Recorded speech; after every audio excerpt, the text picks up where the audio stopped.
So in looking for a way to introduce the next storyteller, who is a novelist and coach by trade, I went online and found some of her own words that serve her well.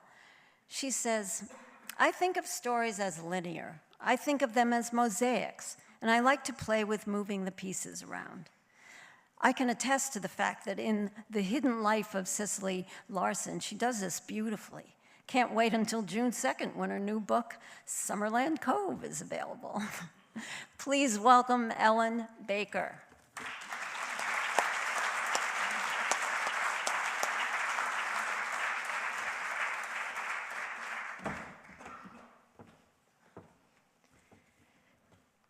One of the first places I lived when I moved to Maine 16 years ago from Minnesota after my divorce was a winter rental cottage perched over on a hillside overlooking Bisky Pond in Damariscotta.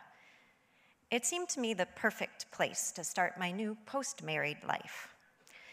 I moved in December, and in March, when the snow suddenly melted, there was suddenly 6 inches of water flooding the bathroom floor. The water was remarkably clean, and it was isolated from in the tiled bathroom, and so I thought, well, the best possible flood that a person could have. I was actually in that frame of mind then, that everything about this new life, since I'd clawed my way out of depression to escape the old one, was a miracle. A plumber was called, and when he came, he talked to me about Maine. There were things he thought I should see. He told me about a place a few miles down the road, a saltwater cove, he said, where hundreds of ducks were spending the winter.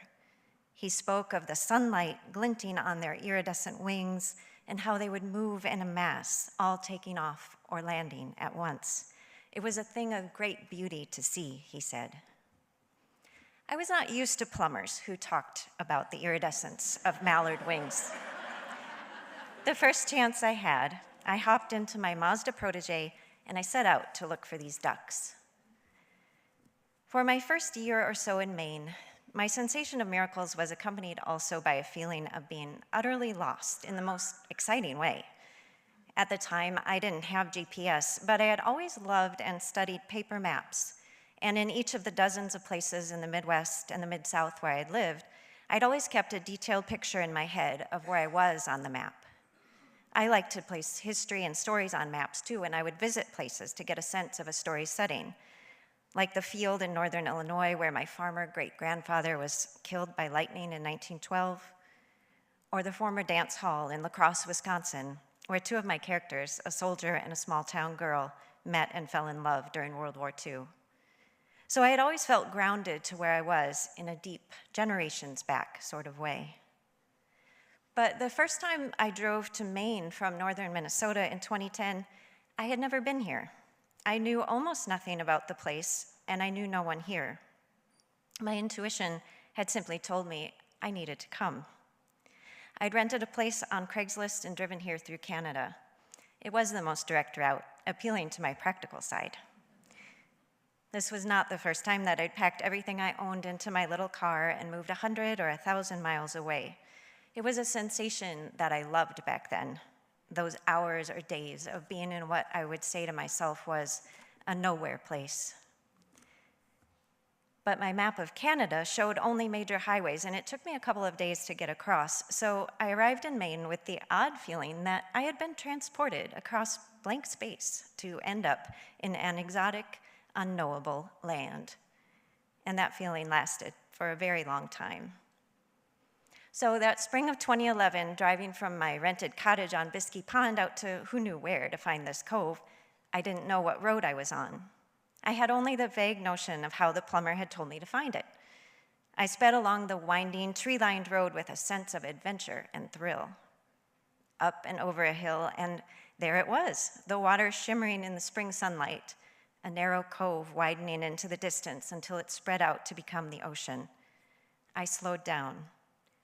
It was my first time seeing the ocean from this spot, and I was instantly in love with the vista, with the old summer cottages lining the narrow road, and with the feeling that on this unpopulated early spring day, it was there just for me.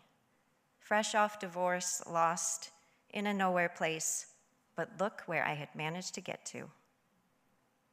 I saw not a single duck. So I still don't know if this cove that I found was the cove that the plumber wanted me to find. Maybe those ducks lived somewhere else. And then for about a decade, although I usually didn't live too far from the cove, I really didn't visit it again. Life was busy and I was pointed in other directions, no matter how the place had moved me the first time.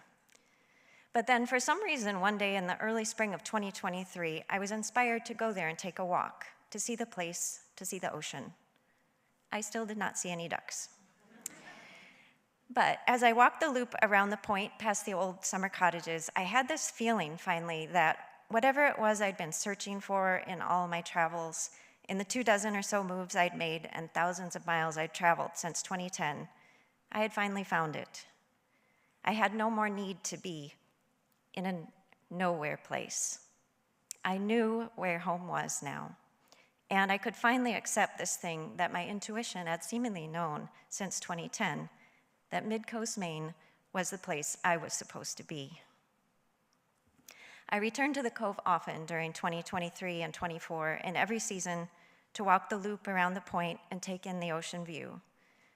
I started to try to imagine what it would be like to truly have a home in a place like that, or to have a family, a place where you incontrovertibly belonged.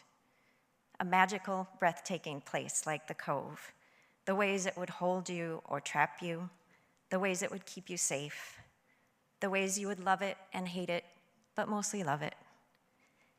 And from there, I began to write my novel, Summerland Cove, which will be out June 2nd. In this novel, as I've done in my life and in other novels, I explore questions of place and belonging, how we become trapped into versions of ourselves, and how these versions of ourselves can sometimes trap us in lives we don't like, and whether escape and reinvention is ever truly possible, whether it's possible to create a blank page on which to write a fully new story, or a blank space on a map, a nowhere place, the rise up over a hill to a new vista. From these questions spring both all my novels and my work as a reinvention coach for women ready to author their next chapter. I believe that if, as individuals, we can all grow into the best versions of ourselves and find that sense of belonging and community, that's what in the end can save us and save this world that we live in. Not to mention, save the moments of beauty that the world can provide the soul, the rise up over the hill, the iridescence of mallard wings.